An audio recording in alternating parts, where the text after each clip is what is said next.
Hi,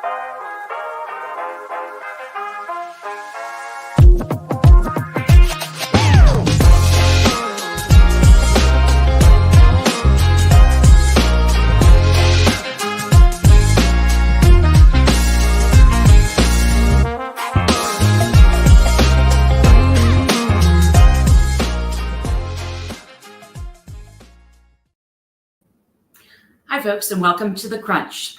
I'm Rebecca Wettemann, and this is Patrick, and you'll be joining us, hopefully, every Tuesday, me and my co-hosts, Graham, Jeremy, and David, to talk about all things tech.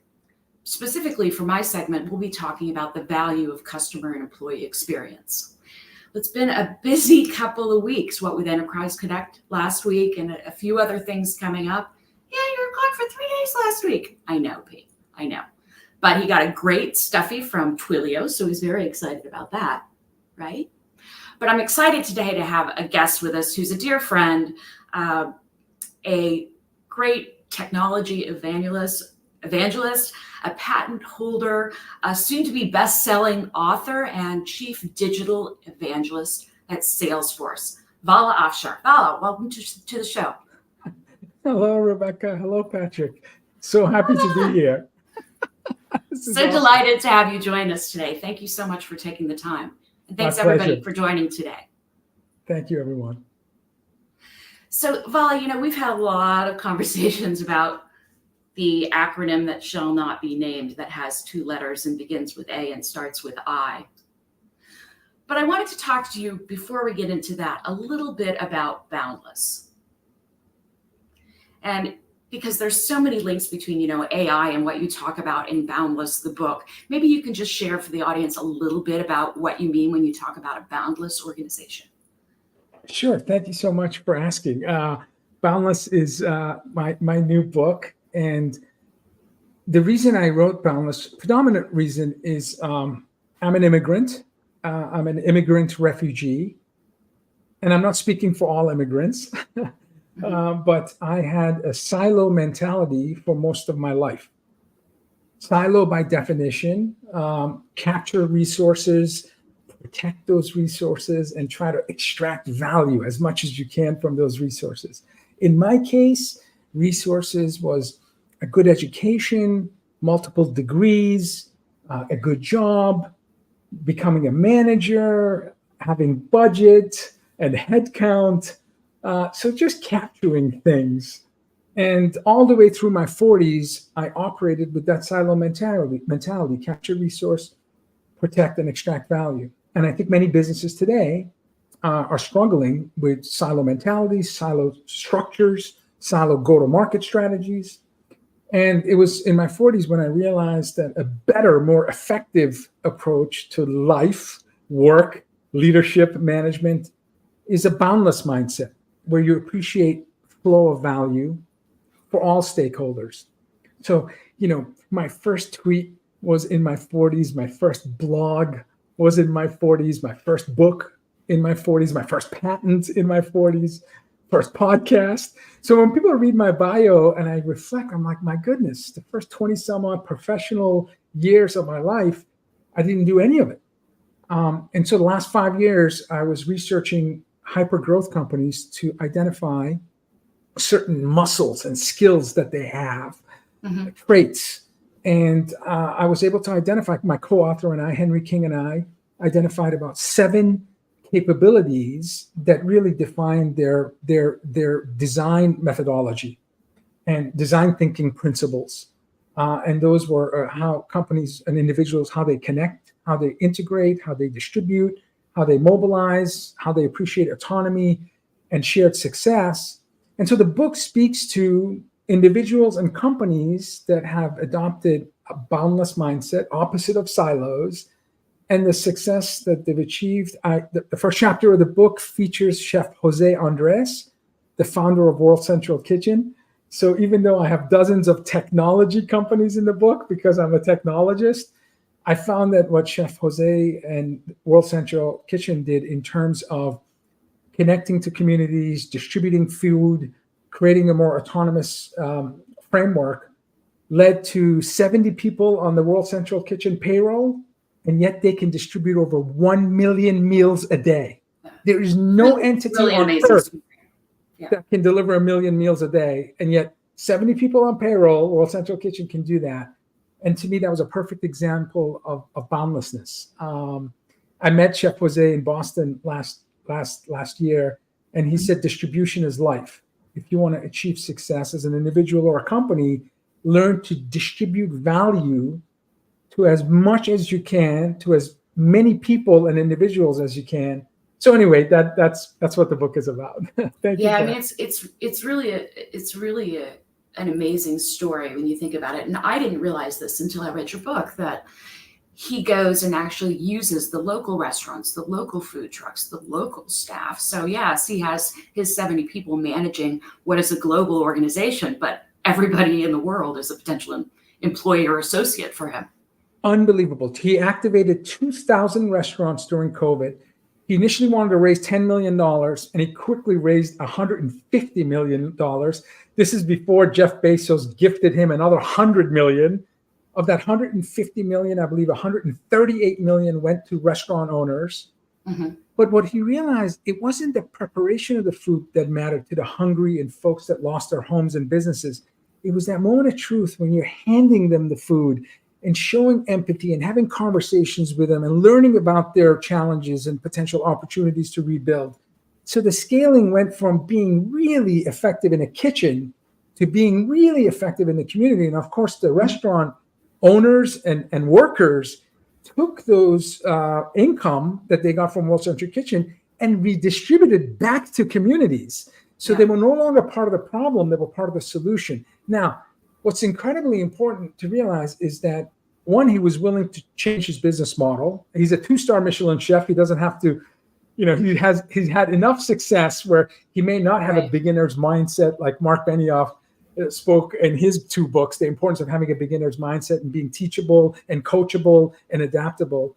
The second thing is the cost of meals went from about $4 a meal to about $8.50 a meal. So he ignored the expenses of creating meals in a decentralized restaurant infrastructure because he knew that expense meant very little to being able to have 2,000 restaurants, let's say average 10 employees at restaurant, having 20,000 people in these distressed environments giving back to the community. Mm-hmm. So, it's not just about simple accounting. Sometimes you have to be farsighted enough to know that, that you have to challenge dominant logic. If it means that if your heart tells you that you're doing something that's going to make a big difference. Mm-hmm. One of the other things that you talk about in the book is sort of the components of trust. You talk about, Botsman's competence, reliability, integrity, and empathy. You touched on the empathy point when talking about Chef Andre, but when you think about sort of AI and trust, one of the things that I've been doing a lot of thinking about is, how do we get people to trust AI, right? Obviously, it's a big part of Salesforce's message. It's a big part of a lot of vendors' message. And, our recent research finds that while about 3/4 of the working population has experimented with Gen AI in some way, 17% believe that it can't help them at their jobs. Now, I think a lot of that is probably because people tried early versions of Bard or ChatGPT and got hallucinations and nonsense and sort of put it aside. But as we think about sort of AI and employees trusting AI, I think it's really, really interesting. What we found in our study is that most people haven't picked a winner in terms of who they can trust with AI yet. And I'm wondering, as you think about kind of the language of trust around Boundless, how you're thinking about that trust story. Great question. As you know, I highly depend on your research and your reports. It guides my thinking. It guides my company's thinking and strategy. Thank you. It was somewhat surprising. 1 in 5 people don't believe that AI can help. But I remind myself it's early. Anytime you have new technology, new innovation, it means we have to be able to challenge dominant logic. And when I think of dominant logic. If I was an investor and somebody came to me 15 years ago and said, would you invest in my idea of strangers getting into strangers' cars and getting from A to B? My first question would be like, what? No medallion? It's not yellow car? Yeah. Or 25 years ago, taking your most important asset other than your employees, your customer data, and putting it in this thing called cloud. Yeah. So if you're involved with Uber or Airbnb or Netflix or Salesforce or SpaceX, or Amazon with e-commerce, companies that challenged us to challenge ourselves in terms of dominant logic. And right now, AI is challenging our dominant logic because, frankly, the nature of computing has changed. I'm no longer just pushing a few buttons and retrieving information. I'm now retrieving and generating new. So the dominant logic that will challenge us as individuals and workers and professionals is the retrieval of new information. And as you said, can we trust this new information? And in your report, you spoke so much about language being important in terms of trust. I referenced, and you referenced in Boundless, I talk about Rachel Botsman. And Rachel spoke to Salesforce leadership the year she launched her book, Who Can You Trust, in 2018, a best-selling book. And Rachel Botsman defined, as you mentioned, trust is competence plus character. Yeah. And she further defined competence as reliability and capability. You can be reliable, but if you're not capable, or you can be capable but not reliable, the competence piece is in question. The character piece, Rachel broke into two segments, integrity and benevolence. I love the word benevolence because it's your intentions. Mm-hmm. Why the words you speak, the thoughts you have, the actions that you control. What motivates you? And so I think companies, individuals have to be very clear with their intention, especially when you're trying to have folks challenge their assumptions and dominant logic. And as I look at Botsman's micro definition of reliability and capability and benevolence, it's a reminder to me that trust is a verb. Means your actions have to be much louder than your words. And there's a level of authenticity that's required. I feel good that I've been part of Salesforce ecosystem for nearly 22 years, 13 years as a customer. My company adopted Salesforce in 2003. They were only 4 years old back then. And nearly 9 years as an employee in August. I've been to 14 Dreamforces, and I don't recall ever being at a Dreamforce where day one we didn't lead with core values and trust being number one. Mm-hmm. So we've been talking about trust. So the language, so our thoughts, our words, and our actions, I believe, have been aligned for well over a decade. All of the Dreamforces I can remember.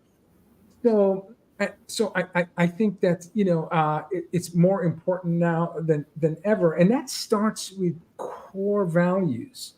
Like in your report, you speak to language and nomenclature. Do people gravitate to pilot or assistant? And it seems like assistant is more, maybe more empathetic, more likable by folks that are learning about less likely to replace me, maybe less likely to replace me, and this is a great. First of all, the fear is real because, again, with new technology and innovation, and again, challenging dominant logic, there's always a sense of uneasiness. But I'll tell you, just my thoughts. And again, I'm not a futurist, but I hang around with a bunch of them like yourself. My son is 13, so by the time he leaves undergraduate school, 10 years from now, 10 years from now, is it plausible that as an entry-level new employee, as a digital native, he was born mobile, social, in the cloud. I'm a digital immigrant. I wasn't born with any of this. Is it plausible that he will have a digital mentor, digital manager, digital career pathing and performance management entity. Will this algorithm be named and humanized? So my digital manager is Rebecca. And Rebecca reminds me of my priorities, measures my progress, connects me to potential mentors and sponsors in the company. We use a performance management tool, which I think is the greatest invention in Salesforce history, called V2 Mom. All 75,000 employees at Salesforce have a V2 Mom. Vision, values, those are the two V's. Methods, obstacles, and measurements. It's a 1 or 2 pager that we put together. Methods, obstacles, and measurements, V2 Mom. This year, when I was creating my V2 Mom, there was an icon with Einstein, and I would describe my role, as a journalist, researcher, public speaker, and I would click Einstein for all vision, values, methods, obstacles, measurements, and there were recommendations. These are potential obstacles this coming year. These are great sources for your research. So is Einstein, is Salesforce getting into the HR space with the new performance management? So when you have, so I can't speak to the space, but I can tell you that it's an incredibly powerful tool we have in terms of alignment. And I say alignment because I speak in the book so much the importance of velocity, speed, and direction. Without alignment, you can't achieve optimal velocity. And when I joined the company in 2015, we were about 16,000 people trying to get to 5 billion in revenue. We exited last fiscal year at 35 billion at 75,000. So I've had 7x growth in the 8 years I've been with the company. And yet, there's an unquenchable thirst to innovate, unquenchable thirst for a sense of urgency to create value at the speed of need for our stakeholders. So anytime we can have grounded data in our private LLMs that can help increase our ability to do more, to stretch higher, we're going to use it. And I don't know what the aspirations are. Is this some sort of the next generation human capital management? We use Workday. Workday has been using machine learning and AI capabilities as many years. I had Anil Bushri on my podcast probably 5 years ago, and he was talking about powering Workday with AI. This is long before the world woke up to AI, October of 2022. Yeah. So anyway, to speak to, again, the future and trust and dominant logic, I am in the camp that 10 years from now, you'll speak to intelligent software, and the software will guide as in an assistive fashion. I'm an optimist. So, I think maybe in the last 60, 70 years, maybe an elevator operator has been replaced due to technology and automation. For the most part, I think, humans still have an incredibly important role. But I don't discard the fact that what we're experiencing, for example, in the vehicle automation, you and I, when we get in a car, we have one job, drive the car. In 10 years, when you and I get in the car, are we going to simply speak to a smart dashboard, tell them where we want to go, and then binge watch Netflix, play games, maybe write an article and update Valor research? I think the nature of the experience of an individual when we get to level 4, level 5 autonomy in a car is going to be vastly different. It'll be less driving, more other responsibilities and jobs. And so that cognitive download from a human to the software hardware around us, that will be in the enterprise. Look at how much you look at the, a few years ago when I'm using Gmail and it would recommend the next word or sentence, I would ignore it. Right. Now it understands tone. Today it's pretty good. It's really good. Yeah. Rebecca, I just hit tab a lot. It's a better speller. It understands tonality. It's so the enterprise, I think, will experience the same. 10 years ago when I was backing up in my car, it would just beep. My car right now has a top camera, side camera, color coded when I get to, closer and closer to a fixed object. This is the most indispensable apps I use. Spotify, Netflix, Amazon. I mean, I don't even feel like I'm being sold to. Like the recommendations are very personalized to my liking and my preferences. So in any event, I think going back to trust and core values and the languages we use, which your report so strongly emphasized, and using the right words. What was it, Mark? I think it was Mark Twain who said the difference between the right word, the correct word and the almost correct word is like lightning and a lightning bug.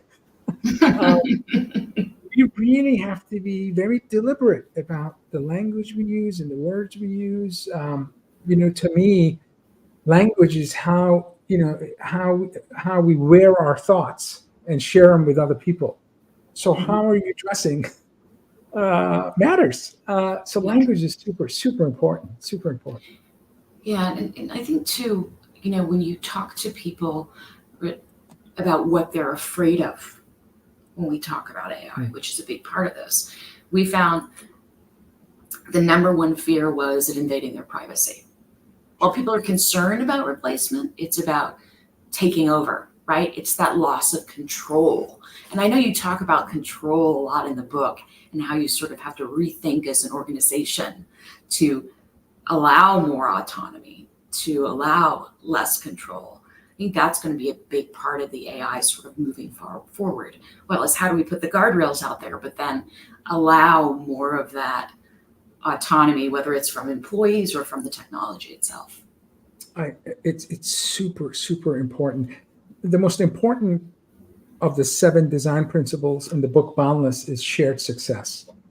And it's to fight against sense of entitlement, fight against a mindset that appeals to a zero-sum rules and methodology. So it's drifting away from control and more thinking about co-creation and collaboration. But in my experience, if you're trying to convince, as a business leader, you're trying to convince your team, your customers, your partners, your communities, there's 3 elements that I think you need to have. One, you need to have authenticity. So again, your thoughts, your words, and your actions have to be aligned. And you have to have repeatability. You have to constantly repeat those behaviors that you expect from yourself and your stakeholder shareholders. And the last thing is observability. People have to see it. They can't just hear it. They have to see it. So as a technology company that's had such great success like Salesforce, as a customer, I felt there was a level of authenticity, observability, and repeatability in how they approached ensuring customer success and stakeholder success. And the other element is that the spark can come from you. Like you can be the AI evangelist in your company, or you could be the one that's really speaking to the benefits of AI in the most methodical way. But for sustained momentum, the flames, the heat, the energy has to come from the community. So my advice to business leaders who are not just experimenting, hopefully this is a year of actually deployment. 2023 was about, research and analysis. If this year you're still on the sideline, in my humble opinion, you're absolutely falling behind. So you have to approach it with community in mind, with shared success in mind. One of my favorite TED Talks is Simon Sinek. And he talks about, we often know what we do. Some of us know how we do it, but very few of us burn enough calories and energy to explain why we do what we do.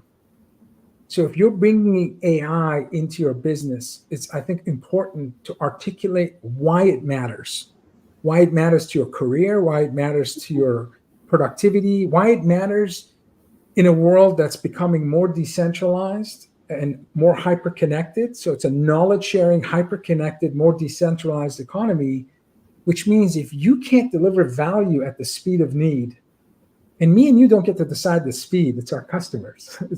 It's folks who, spend their precious dollars with us. If you can't deliver value at the speed of need, you're not going to be relevant. So the currencies that matter in this AI-powered economy is speed, it's personalization, it's intellect, it's relatability, likability. All of these things are critically important. And so again, going back to core values, going back to language, going back to observability, it validates the language you use. Language is culture. Like the collective behavior of your team, your line of business, your company, that's your culture. And so, your culture is predicated by the most impressive people I know in my life have impeccable use of words. And they're fantastic writers. My boss is an amazing writer. Like, he makes words dance on a page when I read his content. So, and so communication is so important. And then, ultimately humility, because, the experts of the past may not be the experts of tomorrow. Like, things So are that's moving. that's a great segue into our next segment, which we call crunching the numbers. Okay.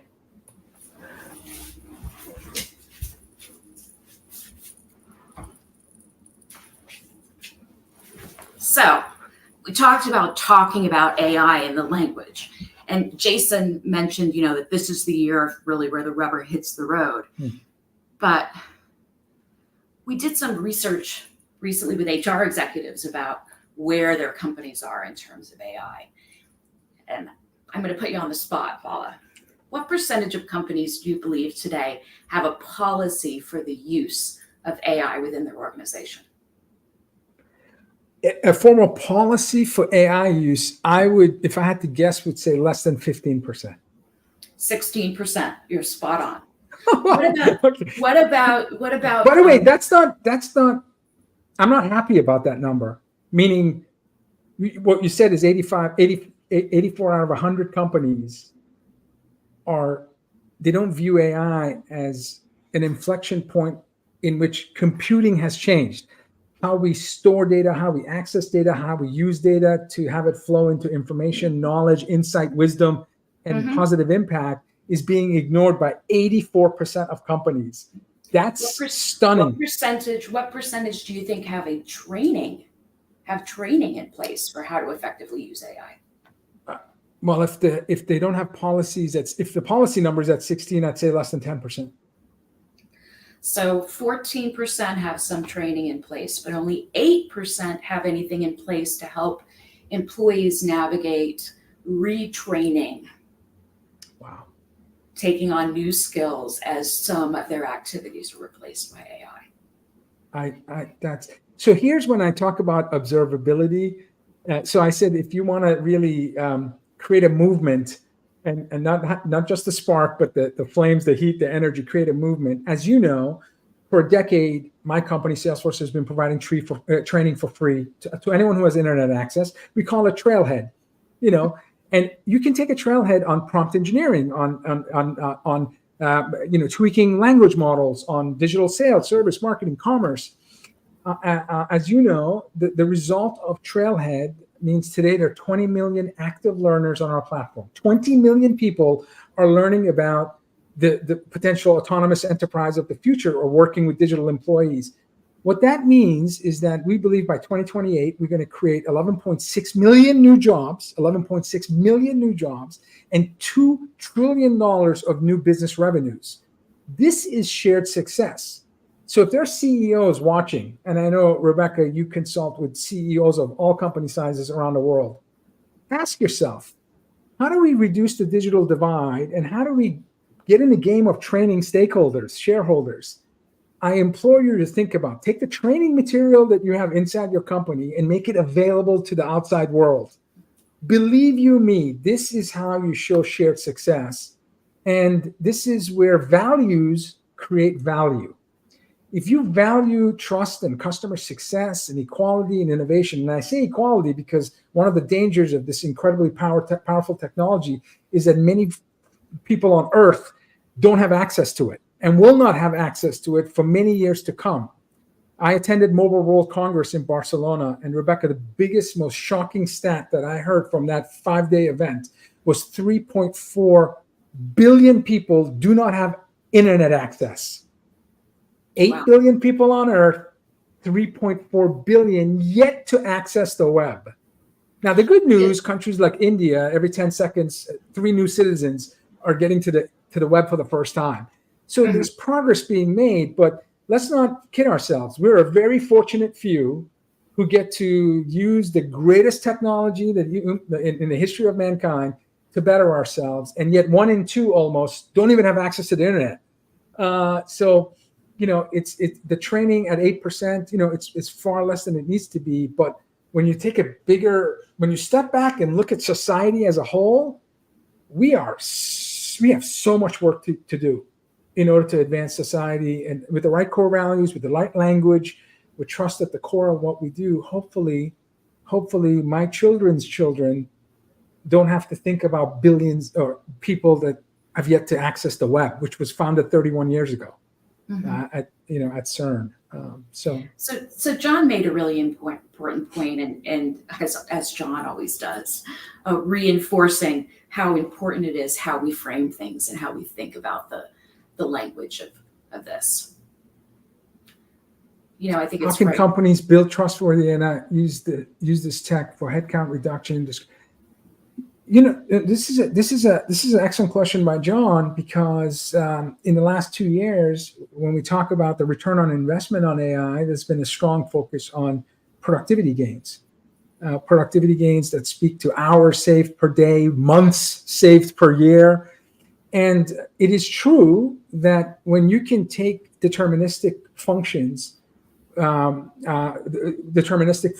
that are mundane and repetitive in nature, you as a company should automate as much as you can, so you can free your resources to do more complex, more creative work. I think that if you avoid automation, and I would say hyper automation, because today you have the opportunity to automate much of that mundane, repetitive work. I used to run a call center for 10 years. So I know if I were to predict what percentage of the contact from the outside world, inside world, into a call center probably fits into that deterministic, mundane, repetitive work, I would say it's probably north of 50% of the work that's being done. It's so funny that you say that, Vala, because I don't know if you saw talking about AI for empathy and for taking care of employees, not replacing them. What Verint has done with their time bot that enables agents to be able to basically bid on shifts. So as long as they keep the same number of hours, the AI on top of workforce management enables them to split shifts, to trade shifts at the last minute, effectively cutting the manager out of the responsibility of having to review and approve and say, oh, do we have the right skills resources? And to me, that's a great example of how are we going to use a bot for something that people are going to really appreciate, that actually gives agents autonomy and more control over their own lives. It's fantastic that you reference managers, because when I think about the enterprise shifting from an orchestrated framework where you do have managers trying to create the beautiful music by guiding the musicians, when I think about autonomous enterprise, this is more choreographed. It's not orchestrated. So you don't have that middle layer of authority trying to determine next steps, next best action.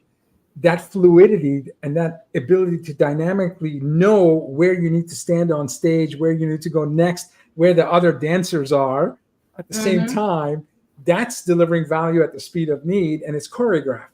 So one of the powers of machine learning and AI and neural networks, in my opinion, will be a more choreographed organization, which means less need for managers.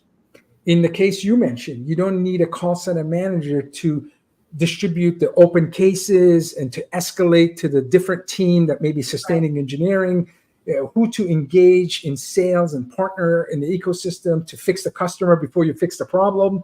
So all of that, I think, is going to be operated by software.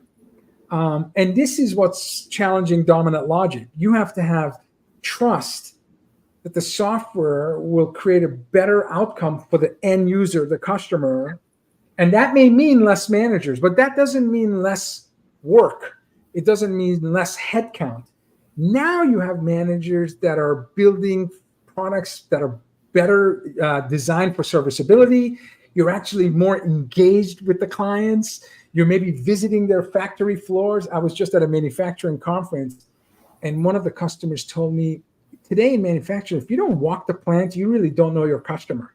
And I realized, look, you still have to get in the game. This isn't just ones and zeros traversing around us. There's an incredible human element to all of this. Right. But at the end of the day, we'll see organizations flatten, hierarchies flatten, I believe, as technology becomes smarter, faster, more personalized, and more relevant in terms of helping us do our jobs. Yeah. Great discussion, Vala. And that brings us to crunch time.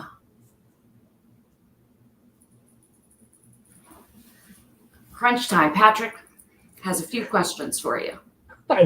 Okay, I'm most nervous about questions from Patrick.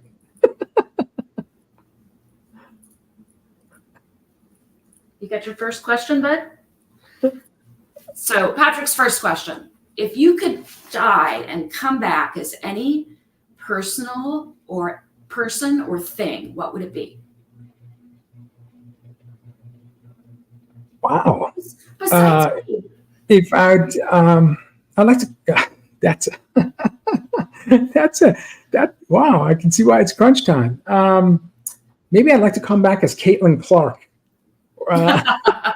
wow, amazing, huh? Someone who's just brought incredible positive energy to the sport of basketball and has helped put, the state and her school on the map, and continues to demonstrate generational talent. As someone who tried to play basketball when I was younger, I wish I had 10% of Caitlin's talent. So that's a great answer. What do you think, P? Yeah, that was pretty good. I'm sorry, LSU fans or Connecticut who's playing Caitlin next. I know talking sports is something is very very near and dear to a lot of folks. I'm sure your viewers. So, but anyway, that's the first thought that came to mind. So with apologies to Proust, I'm going to give you a couple of more questions from his questionnaire. Please.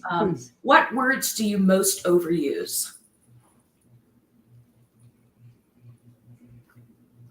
I'd like to say thank you, but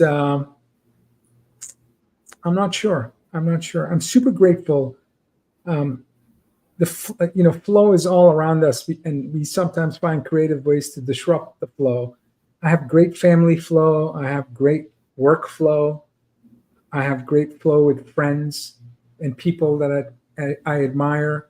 So I'm super grateful because the flow around me is very positive and welcoming. But I don't know if I've ever taken an official inventory of how often I say thank you. But if I could change myself and focus myself towards a few words, it would be words that showcase how grateful I am. In the beginning of the conversation, we talked about managers, and future managers might be more digital, and mentors. When I reflect on my career as a manager, when I had people responsibilities, and at the peak of my management responsibilities, I had hundreds of people that worked for me. I don't think I was a great manager. I don't think I showed gratitude as much as I should have. Not with words anyway. I thought that working hard and having a team that delivered on time, on budget, regardless of quality of life, I could make up for it with spot bonuses and promotions. So when I reflect, I don't think I had the language of a strong manager. And that just came with making mistakes and hopefully wisdom. I mean, I don't want to say wisdom, but as I got older, I realized that I didn't show gratitude as much as I should have. So anyway, I hope it's thank you, and if it's not, it's something I need to work on. I'm flawed, but I'm trying. So thank you would be probably the two words I'd like to use most. What historical figure do you most closely identify with?